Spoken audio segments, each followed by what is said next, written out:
त्यसको फिडब्याक लिनु होइन। Okay, there are different tools or techniques of the environmental analysis. Out of them, Porter's five forces model is a very uh, popular, extensively used होइन। यो चाहिँ एकदमै धेरै use हुने इन्भाइरोमेन्टल एनालाइसिस टेक्निक हो। र योभन्दा अगाडि म ब्याकग्राउन्ड बनाउँदा चाहिँ कसरी भन्छु भने जस्तो every executive sorry every managers needs to conduct environmental analysis before they formulates strategy के। उनीहरूले स्ट्राटेजी फर्मुलेट गर्दा कुनै पनि प्लानहरू प्रोग्रामहरू पोलिसीहरू प्रोसिड्युरहरूलाई ड्राफ्टिङ गर्नभन्दा अगाडि उनीहरूले चाहिँ इन्भाइरोमेन्टल एनालिसिस गर्नुपर्ने हुन्छ। इन्भाइरोमेन्टमा के छ, स्ट्रेन्थहरू के छ, विकनेसेसहरू के छ, अपर्च्युनिटिजहरू के छ, थ्रेट्सहरू के छ होइन।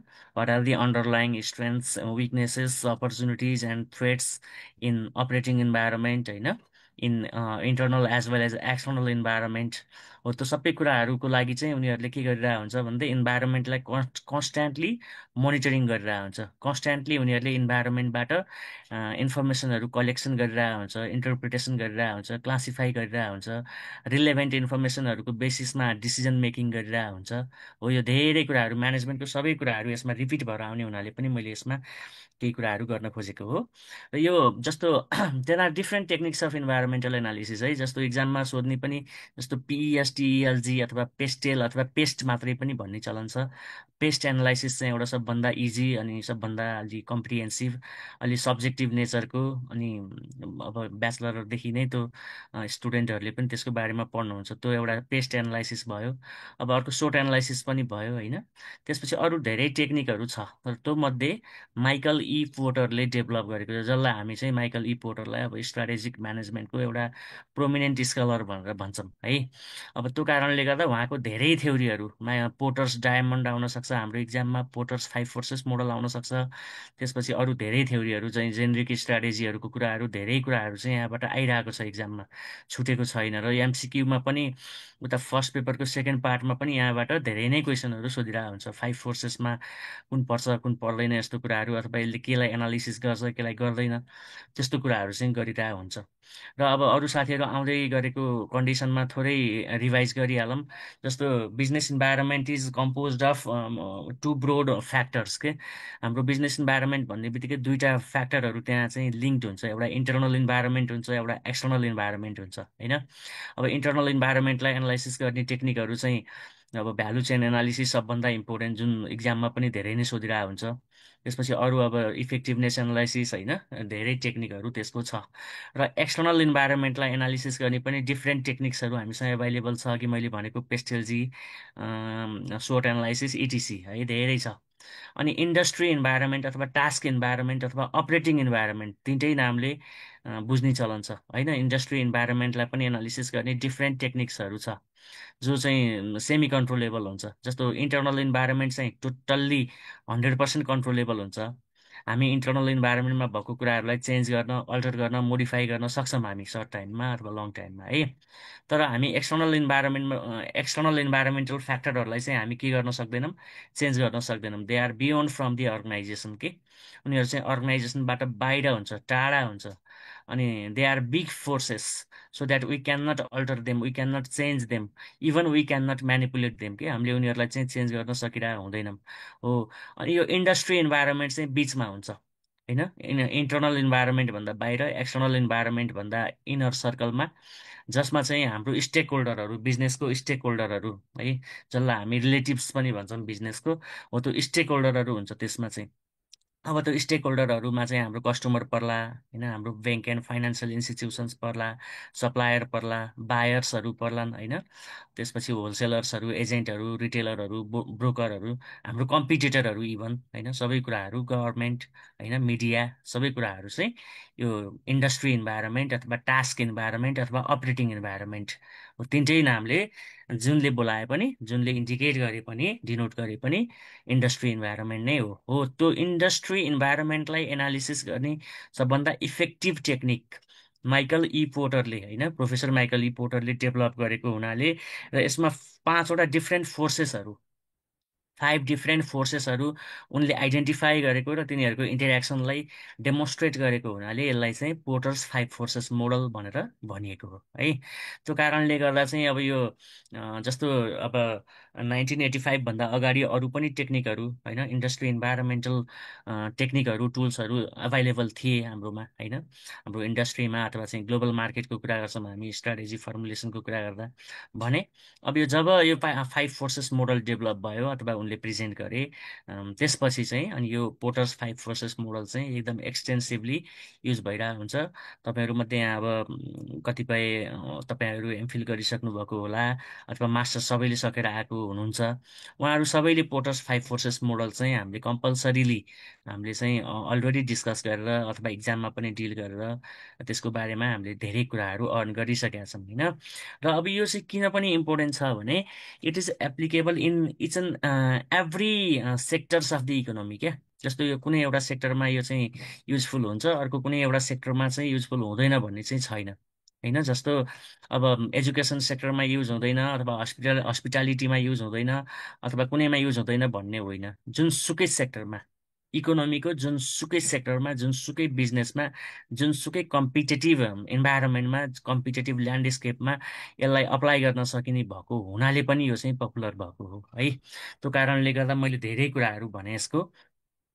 यो Porter's 5 forces model is an analytical tool भन्नुहोस् अथवा कन्सेप्चुअल फ्रेमवर्क भन्नुहोस् अथवा थ्योरिटिकल टुल भन्नुहोस् होइन, अथवा कन्सेप्चुअल फ्रेमवर्क भन्नुहोस् होइन, that use 5 industry forces to determine the intensity of competition within an industry के यो जस्तो organization is facing what degree of the competition, what sorts of the competition in competitive market share के market भनेको चाहिँ हाम्रो मार्केटमा कुन डिग्रीको कुन लेभलको कम्पिटिसन छ होइन। कम्पिटेटिभ इन्भाइरोमेन्टमा कुन कुन एक्टरहरू उनीहरू प्रेजेन्ट भइरहेछन् र उनीहरूको के छ त्यसको अवस्था होइन।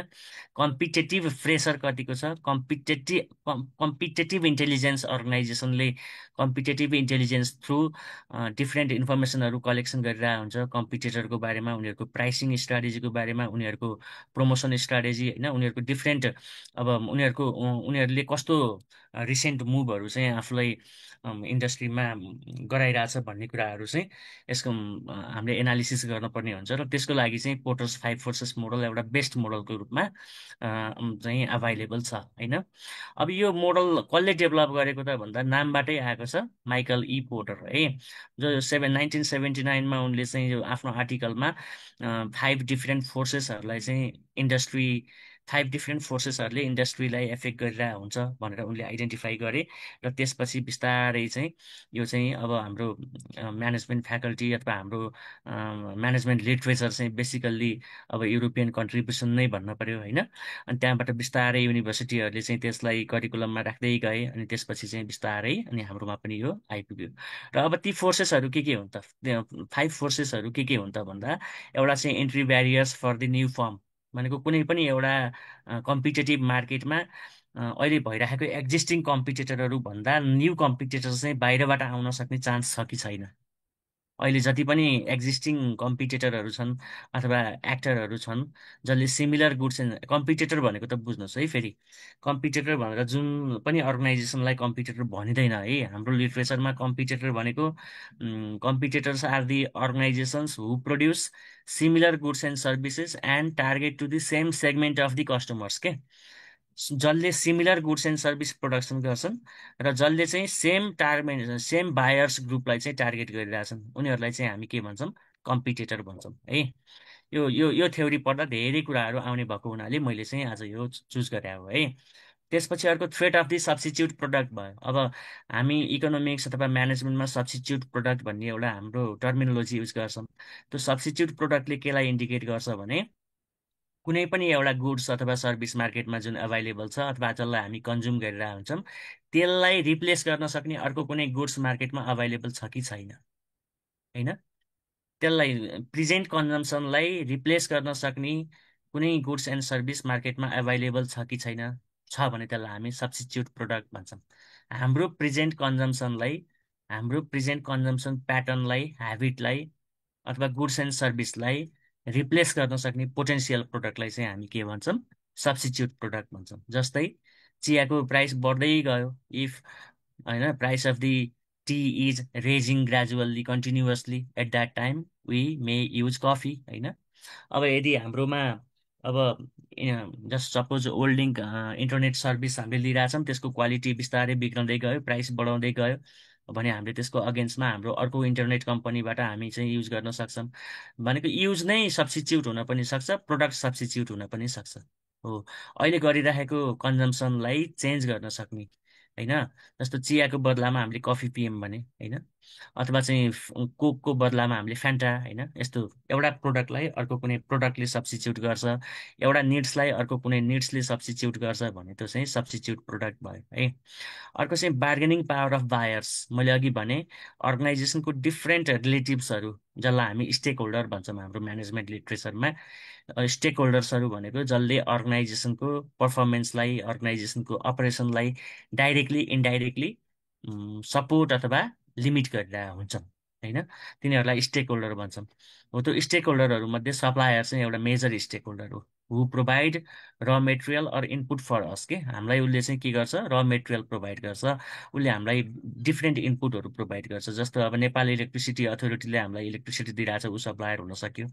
जसले हामीलाई र मेटेरियल दिन्छ, जस्तो चिनी फ्याक्ट्री, होइन, सुगर फ्याक्ट्री हो भने चाहिँ उसले फार्मरहरूबाट उखु किन्छ, त्यो चाहिँ के हुन सक्यो, ऊ पनि सप्लाई गर्छ, होइन। तर हामीले चाहिँ बेसिकल्ली इन्डिभिजुअल सप्लायर भन्दा पनि अर्गनाइजेसन हु प्रोभाइड र मेटेरियल अर इनपुट फर अस। क्या हाम्रो लागि जसले र मेटेरियल प्रोभाइड गर्छ त्यसलाई हामी सप्लायर्स भन्छौँ। र मार्केटमा सप्लायर पनि एउटा मात्रै हुँदैन, there are so many suppliers. एउटा मात्रै सप्लायर हुन्थ्यो भने ऊ चाहिँ मोनोपोली राइट हुन्छ, उसमा उसले प्राइस, क्वालिटी, यस्तो कुराहरू जे पनि गर्न सक्छ, होइन। तर यदि मार्केटमा धेरै सप्लायरहरू छन् भने तिनीहरूको बिचमा कम्पिटिसन हुन्छ, र सिङ्गल सप्लायर छ भने उसको बार्गेनिङ पावर हाई हुन्छ, होइन। मार्केटमा एउटा मात्रै सप्लायर छ भने उसको बार्गेनिङ पावर हाई हुन्छ। तर मार्केटमा मेनी सप्लायर छन् भने उनीहरूको बार्गेनिङ पावर लो हुन्छ, अर्गनाइजेसनको अथवा कस्टमरको बार्गेनिङ पावर चाहिँ हाई हुन्छ। किन त्यस्तो हुन्छ? किन हुन्छ भन्दा हामीले चाहिँ यो सप्लायरले यदि हामीलाई प्राइसमा र क्वालिटीमा चिटिङ गरिरहेछ, कम्प्रोमाइज्ड क्वालिटी दिइरहेको छैन भने हामी अर्कोमा जान सक्छौँ अथवा हामी बार्गेनिङ गर्न सक्छौँ। हो, जहाँ सप्लायरको बार्गेनिङ पावर हाई हुन्छ त्यहाँ बायर्सको बार्गेनिङ पावर लो हुन्छ, एन्ड भाइस भर्सा। जहाँ बायर्सको बार्गेनिङ पावर हाई हुन्छ त्यहाँ सप्लायर्सको बार्गेनिङ पावर लो हुन्छ, होइन। र यसलाई अरू धेरै कुराहरूले डिटर्माइन गरिरहेको हुन्छ, जुन म योभन्दा पछि एउटा फिगर देखाएर तपाईँहरूलाई इन डेप्थमा एकदमै इलाबोरेट गर्छु है। अब अर्को चाहिँ bargaining power of buyers. Buyers भन्ने बित्तिकै हु पर्चेज र materials or goods and services from the organization. Organization अथवा उसले बेचेको होलसेलर, रिटेलर, एजेन्ट, ब्रोकरहरूबाट जसले गुड्स एन्ड सर्भिस पर्चेस गर्छ त्यसलाई हामी बायर्स भन्छौँ। र बायर्सहरूमा पनि डिफ्रेन्ट लेभलमा हामी क्याटेगोराइज गर्न सक्छौँ। जस्तो इन्डिभिजुअल बायर हुनसक्छ, होइन, अथवा इन्स्टिट्युसनल बायर हुनसक्छ। जस्तो संस्थाले खरिद गर्छ कुनै कुरा, अर्गनाइजेसनले भने त्यो इन्स्टिट्युसनल बायर भयो। अब इन्डिभिजुअल बायर भनेको चाहिँ जसले व्यक्तिगत रूपमा किन्छ, जो चाहिँ फ्रेगमेन्टेड हुन्छ, जो युनिफाइड हुँदैन, लेस इन्फर्मड हुन्छ, अनि इन्स्टिट्युसनल हुँदैन भने त्यो चाहिँ के भयो, इन्डिभिजुअल बायर भयो। हो, अब बायरहरू चाहिँ यदि एउटा कुनै बायर छ जसले चाहिँ एकदम बिग ट्रान्जेक्सन गर्छ, धेरै किन्छ भने उसको बार्गेनिङ पावर हाई हुन्छ। मैले यत्रो किनिरहेको छु, मलाई मिलाइदिनुहोस् प्राइसमा, नत्र म अर्कोमा उसले मलाई त्यतिमा दिन्छु भनिरहेको थियो भन्ने हुन्छ।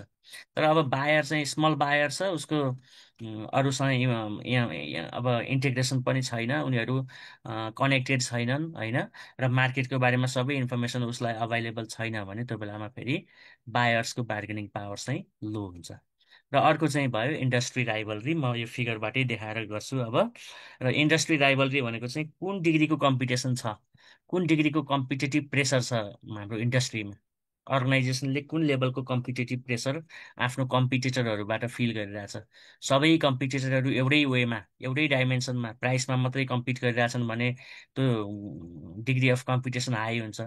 क्वालिटीमा मात्रै गरिरहेछन् भने हाई हुन्छ। तर एउटा चाहिँ लो प्राइसमा goods and service, low cost कस्टमरलाई एप्रोच गरिरहेछ, अर्कोले चाहिँ, होइन, differentiated goods and service production गरिरहेछ भने त्यो बेलामा फेरि के हुन्छ, उनीहरूको एप्रोच डिफ्रेन्ट हुन्छ, उनीहरू डिभाइडेड हुन्छ। एउटाले अप्पर क्लासलाई टार्गेट गरिरहेको हुन्छ, अर्कोले मिडल क्लासलाई टार्गेट गरिरहेको हुन्छ, अनि त्यो बेलामा चाहिँ उनीहरूको बिचमा ट्यासिट अन्डरस्ट्यान्डिङ नै त्यस्तो बन्न सक्छ है। ल यहाँ हेर्नु त, porters five forces model is analytical. मैले अघि भनिसकेँ, यो सबै कुराहरू चाहिँ इलाबोरेट गरिसकेँ। अब यो फाइभ फोर्सेसहरू के हुन् त, म यो फिगरबाट पनि देखाउँछु। र मैले अघि पनि भनिसकेँ, it is applicable in each and every industry है, मैले भनिसकेँ। यो चाहिँ जुनसुकै इन्डस्ट्रीमा, एजुकेसनमा पनि, हेल्थमा पनि, इभन अहिले हामी जुन यो हाम्रो प्रिपेरेसन क्लास गराउने इन्स्टिच्युट छ, यो इन्स्टिच्युटको पनि कम्पिटिटरहरू छन्, यसको पनि कस्टमरहरू छन्, यसको पनि सप्लायरहरू छन्, सबैतिर यो चाहिँ इक्वल्ली अप्लाइड हुन्छ। मोनोपोली मार्केटमा चाहिँ यो के हुँदैन, एप्लिकेबल हुँदैन, किनभने मोनोपोली मार्केटमा सिङ्गल अर्गनाइजेसनले मात्रै के गरिरहेको हुन्छ, एक्सक्लुसिभ पावर युज गरिरहेको हुन्छ है। Frequently used to identify an industry's structure to determine corporate strategy। अब यो भयो Porter's model can be applied in any segment. यो मैले अघि भनिसकेँ, म यसमा धेरै गइनँ। यो 5 फोर्सेस पनि मैले भनिसकेँ, म यसमा धेरै गइनँ। म चाहिँ एउटै फिगरमा तपाईँहरूलाई एउटै फिगरबाट सबै कुरा क्लियर गर्न खोजिरहेको छु। ल हेर्नु त यो फिगर, यो देखिरहेको छ है। अब हामी यो 5 फोर्सेसहरूलाई के कुराहरूले, कुन कुन फ्याक्टरहरूले चाहिँ डिटरमाइन गर्छ, यो सबै कुराहरू चाहिँ एकदम इन डेप्थमा हामी अब जान्छौँ। यो यो 5 फोर्सेस मोडललाई चाहिँ हामी एकदम इन डेप्थमा एनालिसिस गर्न ट्राई गर्छौँ है। र त्यसमा चाहिँ सपोज अब हामीले कुनै एउटा इक्जाम्पल नेपालको टुरिज्म इन्डस्ट्रीलाई लिँदा पनि भयो, नेपालको एजुकेसन इन्डस्ट्रीलाई लिँदा पनि भयो, नेपालको हेल्थ इन्डस्ट्रीलाई, हेल्थ केयर इन्डस्ट्रीलाई लिँदा पनि भयो, म्यानुफ्याक्चरिङलाई लिँदा पनि भयो है, नेपालको चाहिँ सर्भिस इन्डस्ट्री, ब्याङ्किङलाई लिँदा पनि भयो, अथवा जेसुकैलाई लिँदा पनि भयो होइन। जुन जहाँ अर्गनाइजेसनहरू फ्रिली कम्पिट गरिरहेछन्, जुनसुकै इन्डस्ट्रीलाई पनि हामी रेफरेन्स लिन सक्छौँ। र हामीले अघि सुरु कहाँबाट गरिरहेको थियौँ भन्दा, यो चाहिँ थ्रेट अफ न्यू इन्ट्रान्सबाट सुरु गरिरहेको थियौँ। अहिले पनि म त्यहीँबाट जान्छु, आउट अफ 5 डिफ्रेन्ट फोर्सेस है। अब यो फर्स्ट इन्फ्लुएन्सिङ फ्याक्टर अथवा determinant factor of Porter's 5 forces model is threat of new entrant. र न्यू इन्ट्रान्ट भनेको को हो, अहिले भइरहेको मार्केटमा जो चाहिँ न्यू अहिले भइरहेको कम्पिटेटिभ मार्केटमा सपोज 5वटा अर्गनाइजेसनहरू छन्, उनीहरूले गुड्स एन्ड सर्भिस सेल गरिरहेछन्। अब कुनै सिक्स्थ अर्गनाइजेसन, चाहे त्यो अब यो काठमाडौँको इक्जाम्पल हो भने पोखराबाट आउला, अथवा इन्डियाबाट आउला, अथवा जो पनि आउला, काठमाडौँभित्रकै कुनै एउटा इन्डिभिजुअलले पनि त्यसलाई इनिसिएसन लिन सक्यो। अब कुनै 5वटा अर्गनाइजेसनहरू भइरहेको ठाउँमा सिक्स्थ अर्गनाइजेसन मार्केटमा आउँदैछ भने त्यसलाई हामी न्यू इन्ट्रान्ट भन्छौँ। New entrant is a organization who, होइन, पोटेन्सियल अर्गनाइजेसन भनौँ, potential business organization who want to come in competitive market to compete with existing firms भनौँ न होइन। अहिले भइरहेको फर्महरूसँग कम्पिटिसन गर्न, अहिले भइरहेको कस्टमरहरूलाई एट्र्याक्ट गर्न, जब नयाँ कुनै एउटा फर्म चाहिँ मार्केटमा आउँछ अथवा आउन एप्रोच गरिरहेको हुन्छ भने त्यसलाई हामी न्यू इन्ट्रान्स भन्छौँ। हो, अब त्यो न्यू इन्ट्रान्सलाई आउने कि नआउने भनेर डिटरमाइन गर्ने फ्याक्टरहरू के हुन्छन् त? हो, त्यसको फर्स्टमा छ, हेर्नुहोस् त, तपाईँहरूले यहाँ देखिरहनु भएकै होला, मैले नभए मैले कर्सर लगाएँ भने देख्नुहुन्छ भने देख्नुहोस् के हुन्छ, ब्यारियर्स टु इन्ट्री भनेको अहिले भइरहेको मार्केटमा न्यू फर्म चाहिँ इन्ट्री हुने ब्यारियर छ कि छैन। त्यो ब्यारियर चाहिँ अर्गनाइजेसनहरू मिलेर क्रिएट गरेको नि हुनसक्छ, अनइथिकल्ली, इलिगल्ली, अथवा गभर्मेन्टले नै क्रिएट गरेर पनि हुनसक्छ, लिगल ब्यारियर पनि हुनसक्छ, पोलिटिकल ब्यारियर पनि हुनसक्छ, टेक्नोलोजिकल ब्यारियर पनि हुनसक्छ। जस्तो अहिले सरकारले काठमाडौँ भ्यालीभित्र चाहिँ अब स्कुलहरू, नयाँ सहकारीहरू दर्ता गर्न दिएको छैन भनेपछि त्यो चाहिँ यो barrier created by the government भयो। कुनै जस्तो एउटा कुनै ल छ, त्यो लले के भन्छ भने अहिलेसम्म जति अर्गनाइजेसनहरू छन् छन् अब नयाँ चाहिँ पब्लिक इन्टरप्राइज नखोल्ने भनेर डिसिजन गरिरहेछ भने त्यो चाहिँ ब्यारियर क्रिएटेड बाई ल भयो है। जसले पनि ब्यारियर क्रिएट गर्न सक्छ, जुनसुकै एस्पेक्ट्सबाट पनि ब्यारियर क्रिएट हुन सक्छ, हो त्यसलाई चाहिँ हामी के भन्यौँ, ब्यारियर्स टु इन्ट्री भन्यौँ। भनेपछि यदि हाम्रो अहिलेको मार्केटमा नयाँ इन्ट्रान्ट, न्यू इन्ट्रान्ट आउन पोसिबलै छैन ड्यु टु डिफ्रेन्ट ब्यारियर भने त्यसलाई हामी ब्यारियर्स टु इन्ट्री भन्यौँ। अब यदि यदि उनीहरू आउन नसक्ने गरी ब्यारियरहरू क्रिएट गरिएको छ भने त्यो बेलामा न्यू इन्ट्रान्ट आउन सक्दैन, भनेपछि उसको लागि त्यो अनफेभरेबल भयो।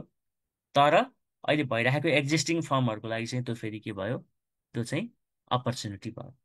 हेर्नुहोस् है, एउटै इभेन्ट, एउटै कन्डिसन चाहिँ कसैको लागि अपर्च्युनिटी हुन्छ, कसैको लागि थ्रेट हुन्छ। यो केसमा न्यू इन्ट्रान्टलाई चाहिँ यो थ्रेट भयो, र अहिले भइरहेको एक्जिस्टिङ फर्महरूको लागि चाहिँ यो के भयो, अपर्च्युनिटी भयो है। त्यसपछि अर्को इकोनोमिज अफ स्केल हेर्नु त।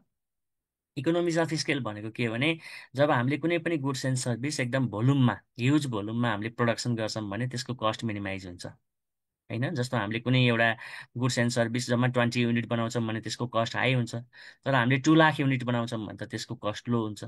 अब ड्यु टु फिक्स कस्ट होइन, फिक्स कस्टको कारणले गर्दा अरू धेरै कुराहरू हुन्छ, सप्लायरसँगको हाम्रो डिलिङको कुराले गर्दा धेरै कुराहरूले गर्दा भनेपछि अब अहिले भइरहेको एक्जिस्टिङ फर्महरूले चाहिँ ह्युज भोल्युममा प्रोडक्सन गरिरहेको हुन्छन्, अनि उनीहरूले चाहिँ कस्टमरलाई डेलिभर गरिरहेको हुन्छन्, त्यो भएर उनीहरूको कस्ट लो हुन्छ। तर अब नयाँ फर्म कुनै मार्केटमा आउँदैछ, न्यू अर्गनाइजेसनमा आउँदैछ भने उसले त सुरुमै एकदम मासिभ भोल्युममा प्रोडक्सन गर्न सक्दैन नि। उसले त सेल्सलाई बिस्तारै ग्रेजुअल्ली इन्क्रिज गर्दै लैजाने हो त्यो कारणले गर्दा अहिले भइरहेको फर्महरूले चाहिँ इकोनोमिज अफ स्केलको लाई इन्टरटेन गरिरहेका हुन्छन् भने अब न्यू फर्मले चाहिँ डाइरेक्ट ऊ चाहिँ इकोनोमिज अफ स्केल कन्डिसनमा पुग्न सम्भव हुँदैन। त्यो कारणले गर्दा उसको लागि चाहिँ यो थ्रेट हुन जान्छ। र एक्जिस्टिङ फर्महरूको लागि चाहिँ उनीहरूले अलरेडी के गरिरहेका हुन्छन्, मार्केटमा रिलेसन राखिरहेका हुन्छन्, उनीहरूको गुड्स एन्ड सर्भिस अलरेडी मार्केटमा चलिरहेको हुन्छ, त्यो भएर यो चाहिँ उनीहरूको लागि अपर्च्युनिटी हुन्छ है। अर्को छ ब्रान्ड लोयल्टी। अब यो यदि अनम्युट गर्न मिल्छ भने उहाँहरूलाई अनम्युट गरिदिउँ, केही सोध्नु होला उहाँहरूले, अदरवाइज केही क्वेरिजहरू छ भने अहिलेलाई टिपेर राख्नु होला कपीमा, पछि म लास्टमा चाहिँ तपाईँहरूलाई केही छ यसको बारेमा भनेर सोध्छु है। अर्को चाहिँ ब्रान्ड लोयल्टी। हेर्नुहोस् त, अहिले भइरहेको मार्केटको कस्टमरहरू चाहिँ अहिले भइरहेको एक्जिस्टिङ अर्गनाइजेसनको ब्रान्ड अथवा उनीहरू होइन त्यो अर्गनाइजेसनको गुड्स एन्ड सर्भिससँग सेटिस्फाई छन्, उनीहरू एकदम लोयल छन्, उनीहरू कमिटेड छन्, एकदम डिभोटेड छन् भने नयाँ फर्मलाई कस्टमरहरूले ट्रस्ट गर्दैन। किनभने पुरानै ठिक छ, पुरानैको प्राइस ठिक छ, पुरानैको क्वालिटी ठिक छ भने उनीहरू न्यूलाई ट्रस्ट गर्दैनन्। हो, एकदम लोयल कस्टमरहरू होइन, एक्जिस्टिङ फर्महरूप्रति अर्गनाइजेसनप्रति लोयल कस्टमरहरू भएको मार्केटमा न्यू कम्पिटिटर जान सक्दैन, गए पनि टिक्न सक्दैन। तर जहाँ कस्टमरहरू सेटिस्फाइड छैनन्, कस्टमरहरू चाहिँ प्राइसले, क्वालिटीले अथवा जुनसुकै अरू कारणले पनि सेटिस्फाई छैनन् भने त्यो बेलामा न्यू इन्ट्रान्ट चाहिँ त्यहाँ गएर उनीहरूलाई सेटिस्फाई गर्न सक्छ। भनेपछि अलरेडी लोयल कस्टमर छन् भने न्यू इन्ट्रान्टलाई गाह्रो भयो, थ्रेट भयो। तर कस्टमरहरू लोयल छैनन्, डिससेटिस्फाइड छ, अनसेटिस्फाइड छन् भने त्यो बेलामा चाहिँ फेरि कसलाई ठिक भयो, एक्जिस्टिङ के अरे न्यू फर्मलाई चाहिँ जो इन्ट्री हुन चाहन्छ उसलाई चाहिँ डिससेटिस्फाइड कस्टमरलाई सेटिस्फाई गर्न इजी हुन्छ है। अर्को छ क्यापिटल रिक्वायरमेन्ट। हेर्नु त, अब पुरानो फर्मले त के गरिरहेको हुन्छ, बिस्तारै सुरुमा थोरै इन्भेस्टमेन्टबाट बिस्तारै इन्टरनल ग्रोथ गरिरहेको हुन्छ उसले होइन, रिटेन अर्निङबाट रिइन्भेस्टमेन्ट गरिरहेको हुन्छ, अनि ऊ चाहिँ बिस्तारै अगाडि बढिरहेको हुन्छ। उसले अर्गनाइजेसनको साइज, स्कोप सबै कुरा बढाइरहेको हुन्छ नि त, मार्केटमा पनि उसको रिसिएबल टन्नै हुन्छ, एउटा मार्केट रिलेसन इस्टाब्लिस भइसकेको हुन्छ। अब न्यू फर्म छ सपोज भने त्यो सुरुमा जाने बित्तिकै पुरानो अर्गनाइजेसनसँग कम्पिटिसन गर्न सक्ने गरी मार्केटमा पनि त्यति नै उधारो फाल्दिने, सुरुमै ठुलो फ्याक्ट्री बनाउने, सुरुमै सबै कुराहरू गर्ने भन्ने कुरा एकदम धेरै क्यापिटल लाग्छ। It demands huge source of the capital, जुन चाहिँ जो कोहीसँग हुँदैन। त्यसैले गर्दा यो चाहिँ न्यू इन्ट्रान्टको लागि चाहिँ च्यालेन्ज हो, र एक्जिस्टिङ फर्महरूको लागि चाहिँ यो फेरि अपर्च्युनिटी हो है। त्यसपछि गभर्मेन्ट पोलिसी, मैले अघि भने नि जस्तो काठमाडौँ भ्यालीभित्र नयाँ बोर्डिङ स्कुलहरू, कलेजहरू, कोअपरेटिभहरूलाई लाइसेन्स नदिने, एफिलिएसन नदिने सरकारको पोलिसी छ भने त्यो बेलामा त्यो चाहिँ एक्जिस्टिङ फर्महरूको लागि अपर्च्युनिटी भयो, न्यू इन्ट्रान्टको लागि थ्रेट भयो। त्यो बेलामा नि के गर्ने, अरू स्ट्राटेजीहरू छन्, पछि हामी स्ट्राटेजिक म्यानेजमेन्ट पढ्दा पढ्छौँ। कोलाबोरेटिभ स्ट्राटेजीहरू होला, अथवा मर्जरमा जान सकिन्छ, एक्विजिसनमा जान सकिन्छ, हामीले अलरेडी डेभलप भइसकेको पुरानो फर्मलाई किनेर हामी युज गर्न सक्छौँ। धेरै कुराहरू चाहिँ छ है, अहिले हामी सबै कुरा यहाँनिर टच गर्न सक्दैनौँ है। त्यसपछि एक्सेस टु डिस्ट्रिब्युसन च्यानल। अब भइरहेको पुरानो कम्पनीहरू, भइरहेको पुरानो कम्पिटिटरहरूको, एक्जिस्टिङ कम्पिटिटरहरूको चाहिँ एजेन्टहरूसँग, ब्रोकरहरूसँग, होलसेलर्सहरूसँग, रिटेलर्सहरूसँग उनीहरूको एकदम स्मुथ रिलेसन हुन्छ। उनीहरूले सबैलाई चिनेको हुन्छ, उनीहरूको सबैको म्युचुअल अन्डरस्ट्यान्डिङ पनि हुन्छ, एकअर्काको एक्सपेक्टेसन के हो सबै कुराहरू थाहा हुन्छ। तर अब न्यू फर्म मार्केटमा न्यू फर्म इन्ट्री हुने बित्तिकै उसलाई चाहिँ डिस्ट्रिब्युसन च्यानलहरूको बारेमा प्रोपर नलेज नहुन सक्छ। कुन डिस्ट्रिब्युसन च्यानलबाट सेल गर्यो भने कस्ट मिनिमाइज हुन्छ, कुन चाहिँ एकदम इफेक्टिभ हुनसक्छ आफ्नो लागि, त्यो सबै कुराहरू चाहिँ उसलाई थाहा नहुन सक्छ। हो, यसले गर्दा पनि एक्जिस्टिङ फर्महरूलाई अपर्च्युनिटी क्रिएट गरिरहेको हुन्छ, र न्यू फर्महरूलाई चाहिँ के गरिरहेको हुन्छ, च्यालेन्ज चाहिँ क्रिएट गरिरहेको हुन्छ अथवा थ्रेट हुन्छ है। अर्को चाहिँ स्विचिङ कस्ट। अब यो स्विचिङ कस्ट चाहिँ सबैमा छ, पाँचवटैमा छ। हेर्नु त, यो स्विचिङ कस्ट भनेको चाहिँ चारवटामा छ। यो स्विचिङ कस्ट भनेको चाहिँ के भने, हामीले अहिलेसम्म कुनै एउटा गुड्स एन्ड सर्भिस युज गरिरहेको थियौँ, कन्ज्युम गरिरहेको थियौँ होइन, र अब चाहिँ हामीले ड्यु टु डिफ्रेन्ट रिजन है, अब जेसुकै कारणले हुनसक्छ हामीले चाहिँ अर्को त्यसको त्यसको अगेन्स्टमा हामी चाहिँ अर्को गुड्स एन्ड सर्भिस चाहिँ युज गर्न गइरहेको छौँ भने त्यसलाई चाहिँ हामी के भन्छौँ, त्यो चाहिँ सब्स्टिच्युट अथवा स्विचिङ कस्ट भन्छौँ। जस्तो मैले आजसम्म ओल्ड लिङ्कको इन्टरनेट चलाइरहेको थिएँ, मलाई त्यो इन्टरनेट मन परेन, अब मैले अर्को कम्पनी XYZ कम्पनीको इन्टरनेट जोड्न पर्ने भयो। अब त्यो जोड्दाखेरि चाहिँ यतापट्टि होल्डिङमा डिपोजिट राखेको 5,000 पनि खाइदिन्छ, इक्जाम्पल हो है यो।